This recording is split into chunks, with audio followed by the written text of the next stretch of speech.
Peace and blessings. Keep up the lessons. Are you ready? Let's get it.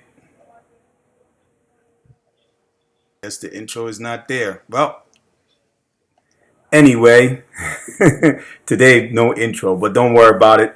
We're going to get into again with Afridamus and his video stream that he did a few days back, actually more than a week, I think, about religion and it being something that has caused problems in Africa, has changed African people for the worst, has taken away the African people's identities or their original, who they are as a culture and tradition, and it doesn't allow that and so forth. I mean, on an extreme level, because he didn't get into, okay, well, there's certain things that they don't allow of, the old ways as far as worship is concerned, because Islam, there are things that we can do and there's things that we cannot do, and that's understood. That's clear.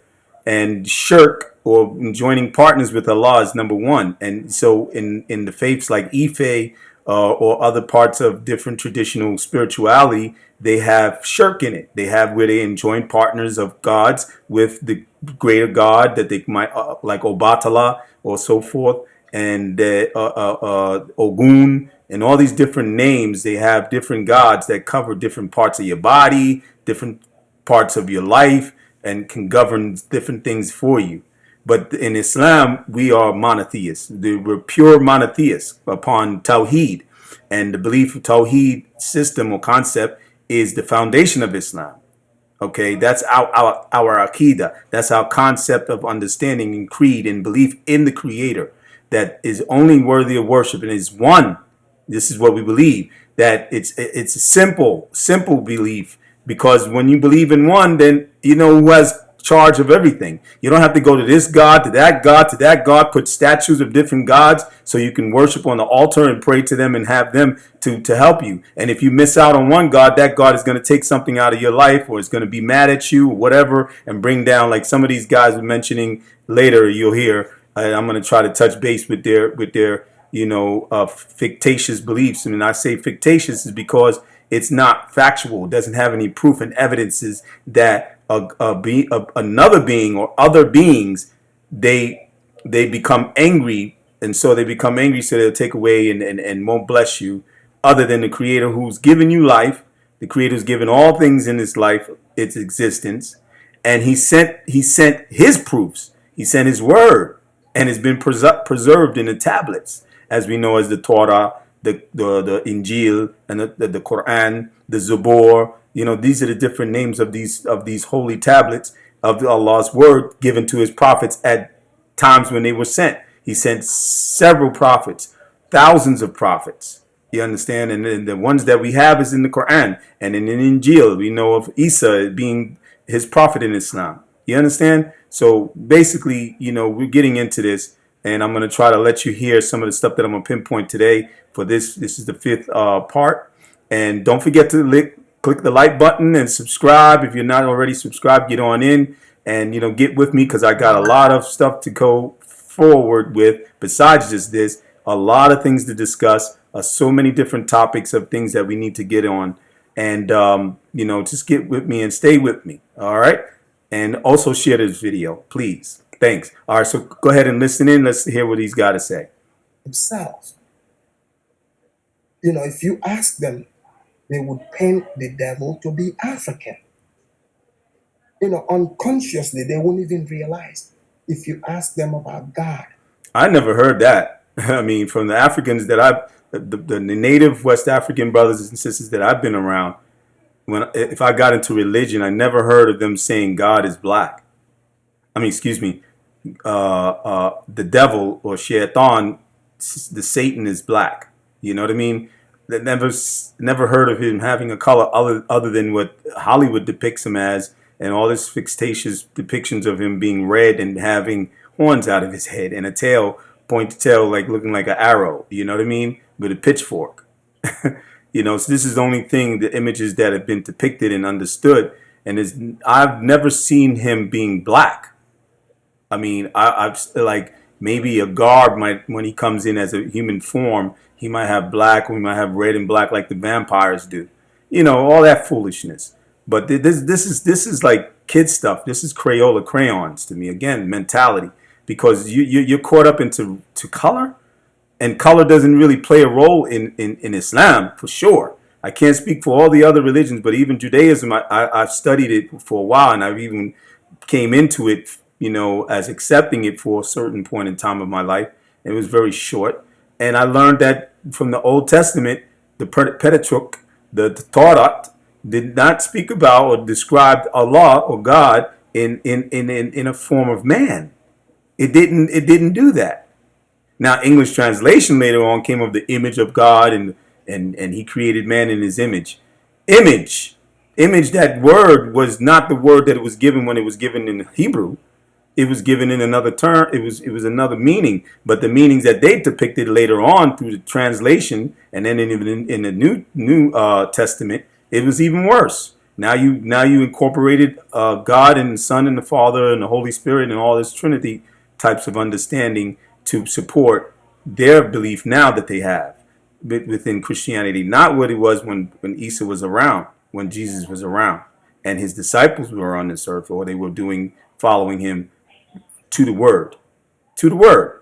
You understand? Not no translations later on or changing that people did, and it is clear proof. Even big time theologians have studied and found a lot of inconsistencies and changing of those words.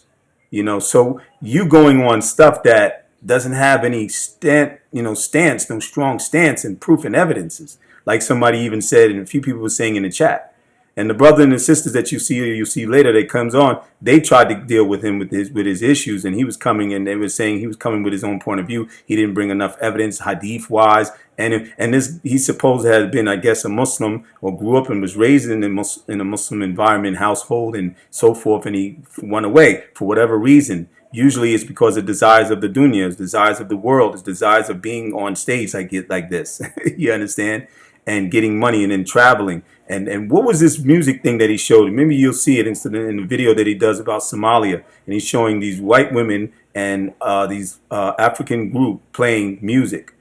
I mean, is this what he's about? He's talking about color and whatever, but why are you showing these, if you're so much into color, these Caucasian women clapping and enjoying themselves, and then also a man on the other side in their video. So watch that video about Somalia, what he speaks about too after this, and check out for your own self to what you think and what's going on with this guy. What's up with him?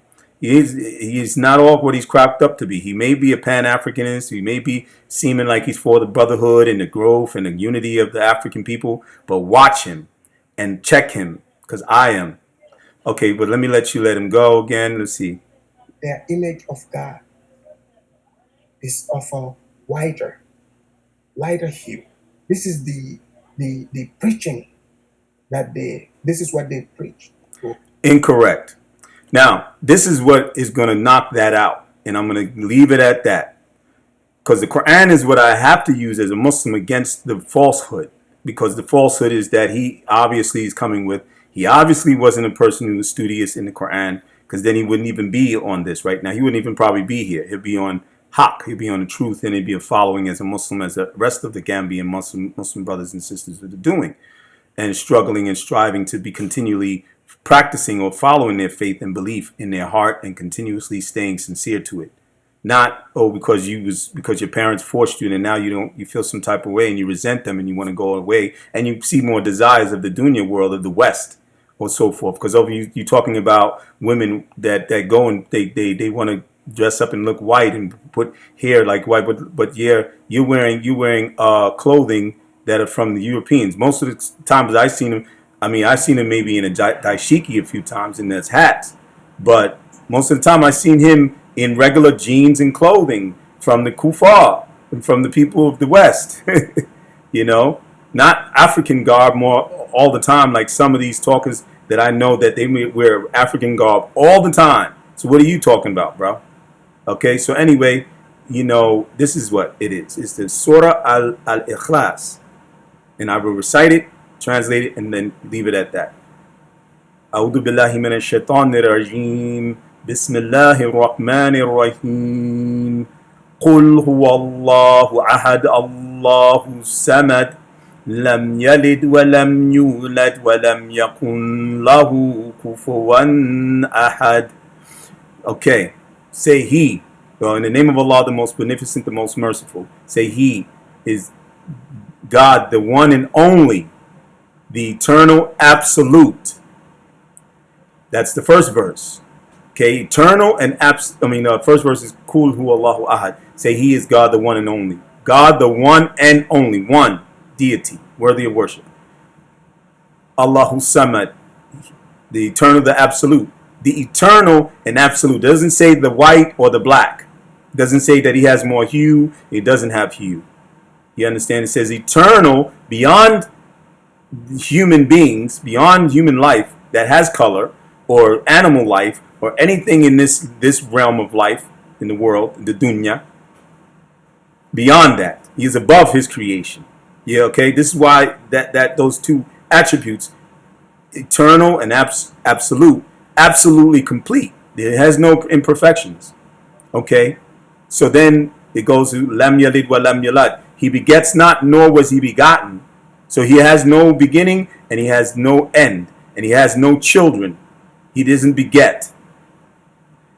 Walam yakun lahu kufuwan ahad. And there's none that can compare to Him. So how can you compare a hue or human image to this being? He's above that. Lam yalid wa lam yulad wa lam yakun lahu kufuwan ahad. And there's none that a comparison to Him. There's none that is equal to Him. That's it. That kills all of that. So enough of that. We're going to move on, and we're going to go to the next video. I appreciate you listening. Stay in with me. Click the like button. Smash the like button. And don't forget to subscribe if you're not already subscribed. And share the video. Comment in the comment section of what you think. Okay, peace and blessings. Keep up the lessons. Your brother Taalib from the Brother Taalib Show. Out.